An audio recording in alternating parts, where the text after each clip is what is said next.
Hello mga ka-idol, ayan, magluluto tayo ng nilagang pork, ayan, na may cabbage. So, ayan, samahan niyo ako guys, magluto tayo ngayon. Ayan, ito yung ulam namin ngayon. Ayan yung mga sangkap.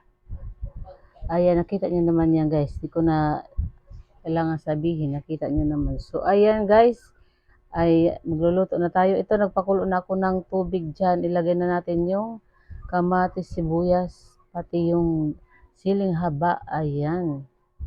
So, ayan kasi kulong-kulo na yan. Ilagay rin natin yung karne. Ayan, yung karne. Ayan. Ilagay natin yung karne at saka palalambutin natin yan, guys. So, ayan. Palalambutin natin yung karne. So, ayan.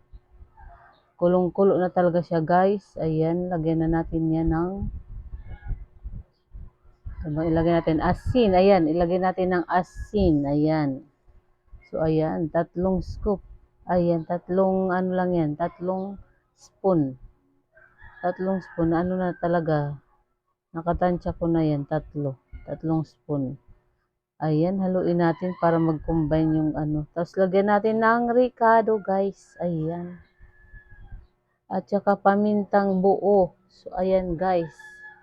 Lagyan natin ng pamintang buo. Ayan, haluin natin para mag-combine yung mga sangkap, mga ingredients dyan. Ayan.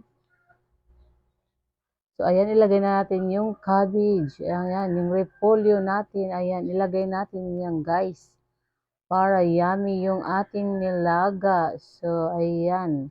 Kasi request ito ng mga anak ko na ano daw kami, magsabaw ng karne. So, ayan. Nilagang karne. Nilagang ba? Nilagang pork.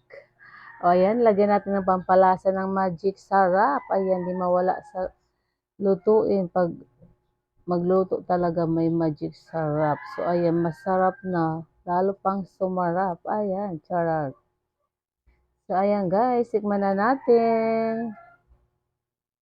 So, yummy. Ayan, tama-tama na yung timpla. Ano? So, ayan. Simpleng luto lang. Lutong bahay lang siya, guys. So, ayan, magluto na siya kasi malambot na yan, guys. Ayan, magpi-plating na tayo dito. Ayan, maglagay tayo ng gulay, ng sabaw. Ayan. So, ayan guys, salamat sa panonood. Kung saan nakarating tong video na to, comment down naman para ma-shoutout ko kayo sa next video. Ayan, shoutout kay Irene Lagrimas. So, ayan sisi, na shoutout na kita. So, ayan na yung plating natin ng nilagang pork with cabbage. Ayan. So, yummy. Thank you guys.